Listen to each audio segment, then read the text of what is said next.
Hermanos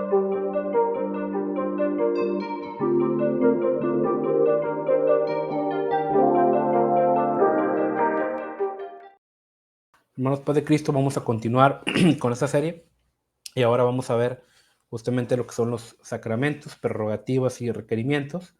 Me gustaría primeramente, bueno, comentar qué significa la palabra sacramento. Sacramento es una palabra, em, vaya, un tanto ambigua, ¿sí? Ha caído en desuso, por ejemplo, un tema, eh, la idea de que un sacramento es una afirmación o negación de algo poniendo por testigo a Dios en sí o en sus criaturas. Hoy en día usualmente se escucha más en el mundo católico, el mundo reformado también, pero sacramento se entiende como algo, este, vaya, una especie de signo sensible, ¿no? Signo sensible, un signo del cual Dios obra en las almas de sus criaturas. Eh, en pocas palabras, un actuar, por así decirlo, es un actuar que va acorde o conforme a un mandamiento explícito de Dios, pero no al mismo nivel que el resto de los mandamientos, ¿verdad? Por ejemplo, la Iglesia Católica tiene siete sacramentos. Nosotros además reconocemos, vaya, nosotros tenemos más que nada por sacramento la cuestión de la comunión, ¿sí? Que es, por así decirlo, o va a conformar la definición de que es una acción que como tal tiene cierto impacto en la vida espiritual. Entonces, como cristianos, bueno, como pentecostales, nosotros tenemos ese sacramento, ¿verdad? Ha estado en duda, ¿sí? Ha estado en duda si el bautismo también puede ser un sacramento. Nosotros vamos más por el lado que es una ordenanza. Incluso la comunión también puede ir más por una ordenanza para quitarnos la parte del sacramento, pero bueno, tradicionalmente es entendido así. Sacramento como una especie de acto mediante el cual, pues, un creyente manifiesta su relación con Dios, ¿verdad? Pero usualmente el sacramento, pues que se le da mayor énfasis es el tema de la comunión, la Santa Cena, pero pues también tenemos este que es el bautismo, que reitero, nosotros lo tomamos más como ordenanza, pero que también se puede entender como sacramento, ¿verdad? Ahora, una vez comentado esto, vamos a ver justamente qué es lo que nos dice pues, bueno, qué es como tal, vamos a desarrollarlo. Primeramente, el tema de los sacramentos o cómo lo entendemos nosotros es, bueno, primeramente el bautismo en agua, ¿sí? De hecho, bautismo viene de leo baptizare. Ese es un acto de fe en la muerte y la resurrección de Jesucristo para el perdón de los pecados e indispensable para la salvación. Que reitero, el bautismo en sí no nos da la salvación, pero solamente en casos de extrema necesidad, como el ladrón que estaba al lado de la cruz de Cristo. Solamente esto, ¿verdad? Quien salva es el Evangelio, es la fe a través del arrepentimiento, pero obviamente para una persona en su cabal juicio y con tiempo, pues el bautismo sí es importantísimo. Debe ser por inmersión, porque solo así se representa la muerte del hombre, el hombre de pecado, es decir, cubrirlo completamente.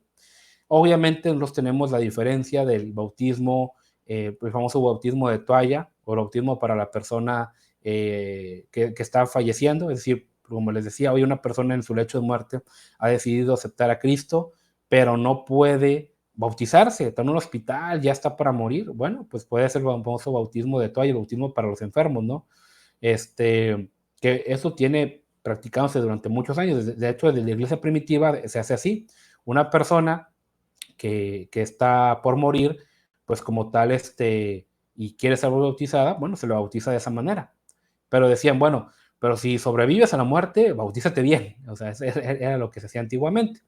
Incluso hay un libro bastante interesante, déjame ver si lo tengo por aquí el nombre, en el cual pues se puede profundizar acerca de este tema, justamente acerca del bautismo, y ellos es muy importante cómo lo manejan porque es una recopilación de las opiniones del bautismo en las diferentes épocas y cómo se va desarrollando. El bautismo originalmente siempre fue por agua, digo, siempre fue por inmersión, siempre fue, ahora sí que de esta manera. El bautismo de la iglesia primitiva por Hendrik Stauffer y Johannes P. Lowe. Así, el bautismo en la iglesia primitiva. Sí, ese se llama el libro, está muy interesante y está muy bueno. Y justamente pues habla justamente de toda esa historia del bautismo. nos bautizamos en nombre de Jesucristo, según ahí Pedro 3:21, porque de esta forma era en que los apóstoles y los ministros bautizaron en la edad primitiva de la iglesia, según está explícito en el Nuevo Testamento, ¿verdad? Aquí justamente viene. El bautismo como tal, reiteramos, nosotros somos como tal credobautistas. ¿Qué es credobautistas? Es decir, que bautizamos solamente a la gente que ha creído en Jesucristo. No bautizamos niños. ¿Por qué? Porque el bautismo es para aquel que ha creído y es voluntario, ¿sí? El bautismo de infantes se fue dando a través de la historia mediante diferentes circunstancias. Una de ellas fue, primeramente hubo gente que dijo, oye, mi hijo ya está por morir. Era muy común que los niños murieran en épocas antiguas. La esperanza de vida no era mucha. Bueno, mi hijo está por morir, ¿lo bautizamos? Bueno, lo bautizamos porque ya está por morir, ya sabemos que va a fallecer. Bueno, lo bautizaban. Y después lo que pasó fue que hubo quienes empezaron a decir, oye, y si empezamos a bautizar niños, porque es que pues también pueden morir, o pueden después, ¿para qué esperar? ¿Para qué retrasarlo? Porque, ojo, en el mundo antiguo, mucha gente creía que una vez que te bautizabas ya no podías pecar. Digo, obviamente hay que tratar de no pecar, pero muchas veces nos acusan entre los arminianos, ay, ustedes creen que la salvación se pierde y eso no está. No, históricamente en la iglesia primitiva eran peor. O sea, creían que si te bautizabas y luego pecabas, ya de plano ya estabas condenado, ya no había nada que te pudiera restaurar, ¿verdad? Ojo, esa era una creencia común de mucha gente, no era que estuviera estandarizada. Pero sí creía mucha gente. Entonces retrasaban el bautismo hasta ya casi para morir, ya ancianos. Entonces, esto fue durante mucho tiempo, hasta que hubo gente que empezó a decir, oye, y si mejor también se lo vamos a los niños, mi hijo es cristiano, nació en una casa cristiana, pero bueno, vamos a bautizarlo cuando ya pueda hablar, que pueda él decir, quiero ser bautizado, 3 años, 4 años más o menos, ok, vamos a bautizar.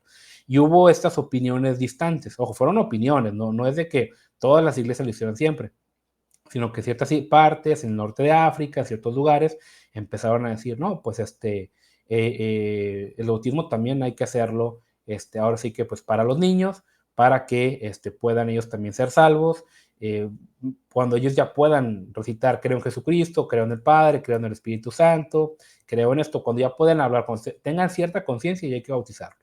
Entonces ahí empieza esta idea. El bautismo de infantes, concretamente ya o de ya recién nacidos, se empieza a dar ya cuando empieza la Edad Media, el declive del Imperio Romano y cuando ya en la era o en la alta Edad Media, ¿verdad? Cuando la iglesia empieza a comportarse como pegamento social. Hay que bautizar a los niños para asegurar una coherencia, una cohesión social dentro de, entre comillas, las sociedades cristianas, cuando la Iglesia Católica empieza a tomar el control, cuando el Imperio Romano se cae. Entonces, en este periodo de tiempo, pues lo que pasa es de que se empiezan a bautizar niños para decir, mira, él ya se bautizó, es cristiano ya, es parte de la sociedad, es parte de la nación, es parte del mundo cristiano, entre comillas. Que ojo, incluso los antiguos pensadores cristianos siempre vieron el bautismo como algo para salvación. Muy a diferencia de como ven ahorita los reformados, como una sustitución a la circuncisión y como la entrada al pacto, eso nunca fue así, eso es completamente nuevo, eso empezó con la Reforma Protestante, ¿sí? ¿Por qué? Porque así como la Iglesia Católica trató de hacer pegamento social a través del bautismo de los niños, poco importaba la salvación, lo que importaba era que estuvieran sujetos a Roma. Los reformados hicieron lo mismo, ¿sí?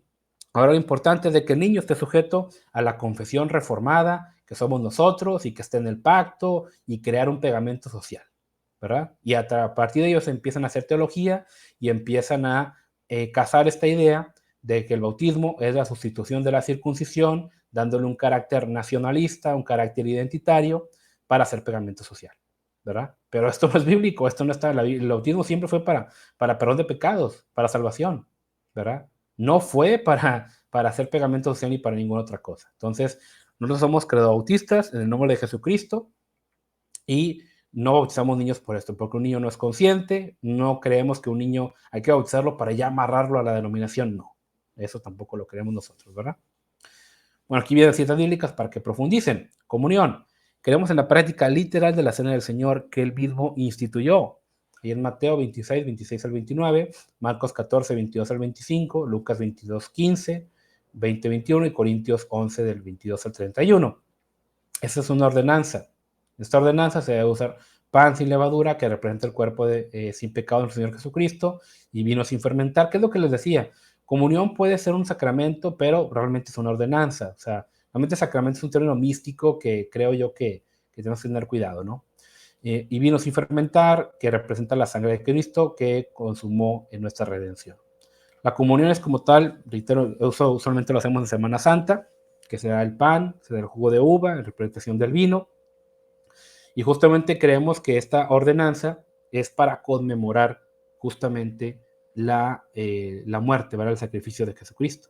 Esto es muy importante de entender porque estas fueron de las pocas cosas, Jesucristo dejó pocas cosas, ¿eh? O sea, él no dejó, ahora sí que un montón de que no, mira, vas a orar con dirección a Jerusalén y vas a hacer cosas raras, no, él dejó muy pocas cosas, ¿no? Pero algo que sí fue bien explícito fue de que, a ver, tienen que hacer esto. Así como los judíos hacen la Pascua, bueno, ustedes lo que van a hacer es de que, pues como tal, van a recordarme de esta manera, van a tomar el pan, van a tomar el vino, el jugo de uva sin fermentar, que ojo, los judíos y la iglesia primitiva sí usaba vino, o sea, vino como tal. El problema es de que en Latinoamérica nosotros tenemos este tema con el alcohol porque el alcohol es horrible, ha hecho mucho daño a la sociedad, entonces nosotros lo vemos como que con mucho cuidado, porque en parte el alcohol que tenemos meramente está hecho para embriagar. Hay que reconocer que los judíos el vino pues lo veían incluso hasta como una medicina. Los judíos en la Pascua tomaban vino, eso sí le ponían agua, era un vino, vamos a llamarlo así, kosher, un vino potable, un vino de mesa, que no estaba diseñado para que te embriagaras como tal, sino para que fuera para comer. Bien. Bueno, entonces, digo, comento esto, digo, más que nada porque siempre sale este tema, ¿verdad? Digo, los de Corintio por ahí se emborracharon, sí, se pasaron. Era una cena como tal, una cena de comunión, que como tal, era como una especie de Pascua, en la Pascua los judíos comían, o sea, no era la galletita nada más y el vasito, no, sí era una comida como tal, pero nosotros hoy en día lo hemos estandarizado de esta manera, ¿verdad? Para darle ese toque solemne. Pero digo, hay una palabra muy importante que también creo yo que vale la pena resaltar, y es de que Jesús, en su momento, él cuando dice, ahí en Lucas 22:19, cuando dice de la comunión, dice, hagan esto en memoria de mí o en mi recuerdo. Y creo yo que sí es importante, vaya a comentar esta parte, porque hoy en día, bueno, hay quienes tienen este debate. Por ejemplo, la Iglesia Católica cree que literalmente es el cuerpo de Jesús. Hoy en día nosotros, pues la verdad, no creemos esto. Entonces Jesús usa esta palabra, miren, Jesús dice, aquí lo voy a compartir en el Logos Calogos, la palabra anamnesis, ¿sí? Aquí reitero, está en el Logos Calogos, dice, y habiendo tomado pan y habiendo dado gracias, quebró y dio a ellos diciendo, este es mi cuerpo de mí, por ustedes siendo dado a esto, aquí está en griego, estén dentro de mí, recuerdo, estén haciendo dentro de mi recuerdo. Y justamente en recuerdo usa esta palabra en griego que es anamnesis. Y anamnesis es memoria, en recuerdo. Entonces, no creemos y no hay que darle nada místico. Ay, me estoy comiendo a Cristo literalmente. No. El sacrificio que Cristo fue uno, estamos recordando esto. Es como si los judíos, ¿no? Cuando conmemoraban la Pascua, no huían del país cada vez que hacían la Pascua, no, era una cena en memoria, ahora sí que rememorando justamente el tema de la Pascua, pero hasta ahí, nada más, ¿verdad? Es importante entender esto. ¿Por qué la Iglesia Católica después sale con esta idea de que no, es un sacrificio incruento y literalmente es la carne y la sangre de Cristo? Pues, a ver, porque durante la Edad Media, como la Iglesia se apartó del modelo judío de enseñar mediante la Escritura, empezaron a enseñar con imágenes. Y el exceso de enseñar con imágenes, con gente analfabeta, provocó varias cosas. Una de ellas, que estuvieron idolatrando, chupando yesos, ¿verdad? Como toda esa gente que ya anda idolatrando y cargando sus monos y cuánta cosa. Otro punto fue que si enseñaban mediante imágenes, las iglesias, las catedrales empezaron a diseñar de tal manera que el altar estaba en un lado, la gente estaba de otro lado, y como enseñaban mediante imágenes, las iglesias se volvieron un método didáctico. Y este método didáctico lo que empezó a hacer, oye, como el sacerdote ofrecía una misa, la famosa misa tridentina, una misa de estilo de que se ponía de espaldas y ofrecía la hostia, simulando el sacrificio de los antiguos sacerdotes de Israel en el templo. O sea, mientras David la decía, dijo, o dice todavía, mientras David la dice, que se ha roto el velo, que podemos hacer el lugar santísimo. Bueno, la Iglesia Católica decía, no, hay que otra vez volver a ese modelo en el cual el sacerdote se acerca al lugar santísimo y ofrece el sacrificio de espaldas a la gente y cuanta cosa, ¿verdad? ¿No? En este caso dijeron, bueno, pero como hacemos toda esa parafernalia, la gente lo empezó a ver como un verdadero sacrificio. Y no fue hasta después del año 1000 que justamente la iglesia valida ese tema de la transubstanciación. Es decir, que la hostia y el vino literalmente son el cuerpo y la sangre de Jesucristo. Y decían, no, se tiene que tomar de rodillas y el cura te lo tiene que dar en la boca y cuanta cosa, ¿verdad? Y todo ese tipo de temas, ¿verdad? Que reitero, eso no lo hacía la iglesia primitiva, eso fue completamente nuevo, ¿verdad? Que eso lo inventaron. ¿Por qué? Porque si la iglesia era una representación del templo y el altar y el sacrificio, la liturgia, todo esto, bueno, entonces había que darle un significado solemne, místico. Y ese misticismo la gente lo empezó a comprar porque la gente ignorante, que no tenían Biblia, no sabían, y creyeron que como tal era el cuerpo y la sangre de Cristo literalmente, ¿no? Las masas movieron este dogma dentro de la Iglesia Católica. Después ya dentro del mundo reformado, ellos empiezan, ya le quitan todo este misticismo, dicen, no, hay que aplicar la comunión en dos especies. Las dos especies, tú puedes tomarla de pie, el sacerdote o el pastor te da el pedazo de pan y tú lo tomas y tú te lo comes, ¿verdad? Ya, ok, no hay una presencia física de Jesús, pero hay una presencia mística. Jesús está ahí místicamente hablando. Nosotros damos más por el lado de que es un recuerdo. O sea, la Biblia dice, donde estén nosotros en mi nombre, ahí estaré yo. Eso es cierto, no hay ningún problema con eso. Pero nosotros ya le quitamos toda esa carga mística porque Jesús lo dice muy claramente. Hagan esto en memoria de mí, es un recuerdo. ¿Sí? Ojo, hay que hacerlo, todas las iglesias tienen que hacer esto. La comunión es para toda persona que es bautizada, que está en comunión con Dios y con la iglesia, es decir, que no está peleado, que no anda en pecado, que no anda haciendo otras cosas, ¿verdad? Y eso es a conciencia personal. Si una persona anda en pecado y no lo sabe el pastor y toma la Santa Cena, con el juicio de Dios lo está haciendo, porque lo está haciendo indignamente. Tomar la Santa Cena indignamente es tan malo como no tomarla. No, yo ando bien, pero no tomo la Santa Cena porque me da flojera ir al culto, porque no fui al culto de resurrección, porque andaba paseándome. Eso está tan mal como la persona que toma la Santa Cena en pecado, porque es una ordenanza que Jesucristo dejó. No es cualquier cosa, ¿sí? No es cualquier cosa. Mucha gente hoy en día, con el modernismo y todo esto, la iglesia, ay, ¿para qué la Santa Cena? Es un ritual más, no es una dinámica, ¿sí? No es una dinámica, es una ordenanza que Jesucristo dejó, bien importante. Todas las iglesias que se dignen ser cristianas tienen que efectuar, tienen que hacer la comunión, ¿sí? Una vez al año de perdido, pero tienen que hacerla. En una iglesia donde no hay comunión, no podría decir yo que es cristiana. Esa iglesia está pasando por acto una ordenanza bien importante que dejó Jesucristo. Y como lo decía ahí en Corintios, con mucho respeto, con mucha solemnidad, hay que tomarla. Amén. Bueno, eso es referente al tema de la comunión, ¿verdad? Otro punto también, digo, esto ya más general, voy a dejar aquí un taller justamente hablando del tema de la sexualidad y del matrimonio, pero bueno, justamente la iglesia tiene por un punto doctrinal el matrimonio entre hombre, entre mujer, solamente un hombre y una mujer, ambos bautizados en el nombre de Jesucristo se pueden casar y el matrimonio es sagrado y es establecido por Dios. Esta idea del pecado original que se da a través de la sexualidad es mentira. El pecado original fue la desobediencia, nada tiene que ver con la sexualidad. O sea, es decir, vaya, como cristianos no hablamos, ay no, es más santo el que no se casa, no, eso es mentira, eso es una idea gnóstica, mística, que nada tiene que ver ni con el cristianismo ni con el judaísmo. ¿Sí? Asimismo, creemos también que si uno de los dos cónyuges muere, pues el otro está libre para casarse.